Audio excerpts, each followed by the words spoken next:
Hi friends, welcome back to my channel Maha Garden. இன்றைக்கி நம்ம பார்க்க போகிறது வெள்ளரி செடியில் பிஞ்சுகள் நிறைய இறங்கியிருக்கு பாருங்கள். ஒன்று, இது ரெண்டாவது பிஞ்சு. மேலே டாப்பில் ஒரு பிஞ்சு இருக்குது, மேலே கொடி மேலே ஒரு பிஞ்சு இருக்குது. 3 பிஞ்சுகள் மொத்தம் இறங்கியிருக்கு. இது நீட்டு வெள்ளரி. இது நல்ல நீளமாக காய்க்கும், நல்லாயிருக்கும், டேஸ்ட்டாக இருக்கும். நல்லா சாப்பிட நல்லா டேஸ்ட்டாக இருக்கும். பாருங்கள் ஃப்ரெண்ட்ஸ் எப்படி இருக்குன்ட்டு. இது கத்திரி செடி. கத்திரியில் நிறைய காய்கள், 8 காய்கள் ஒரே நேரத்தில் போட்டிருக்கு. இதில் அது ஒரு காய், ரெண்டாவது அந்த பக்கம் ஒரு காய் இருக்குது, 3. அதுக்கப்புறம் அந்த பக்கம் ஒன்று இருக்குது, 4. அப்புறம் அந்த பக்கம் ஒரு 3 எண்ணம் இருக்குது. மொத்தம் 8 காய்கள் கிட்ட பிஞ்சுகள் இறங்கியிருக்கு. கத்திரிக்காய் செடி வெயில் காலத்துக்கு ஓரளவுக்கு நல்லா தாக்கு பிடிச்சி வளருது, நல்லா காய்களும் வைக்கிது. இப்போ இடையில கொஞ்சம் போகிற மாதிரி இருந்தது மழை காலத்தில், அப்புறம் அதுவே இதாகி வந்துருச்சு. இப்போ பாருங்கள், நிறைய காய்கள் போட்டிருக்கு. என்கிட்ட இருக்கிறது இந்த ஒரு செடி தான், கத்திரிக்காய் செடி. வயலட் கலர் கத்திரிக்காய் செடி பழசு ஒன்று இருக்குது, ஆனால் அது பிஞ்சு பூ பிடிக்குது, ஆனால் காயாக மாற மாட்டேங்குது. என்னன்னு தெரில. 4 ஐட்டம் அது வச்சு எடுத்து போட்டு வேற வைக்கணும். பாருங்கள், இதில் எவ்வளவு பிஞ்சுகள், பூக்களும் நிறைய இருக்குது.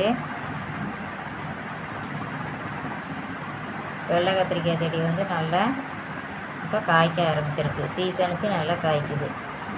மணி பிளான்ட் செடி, இது என்னோட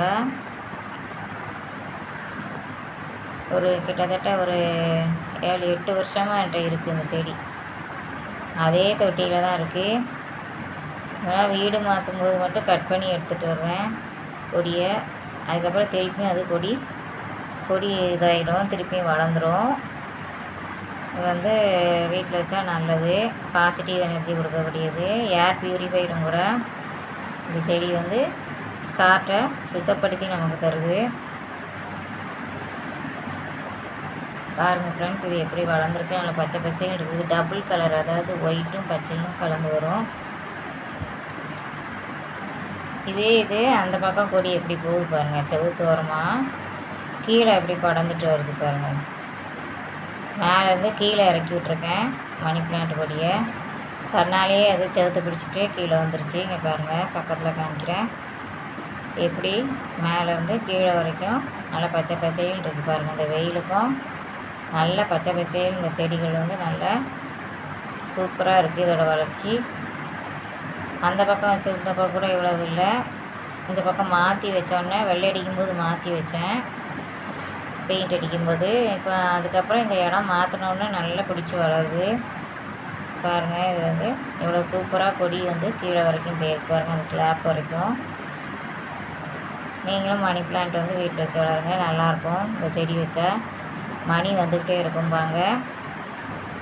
எனக்கு நல்லா தான் இருக்குது ஓரளவுக்கு. Okay friends, thank you.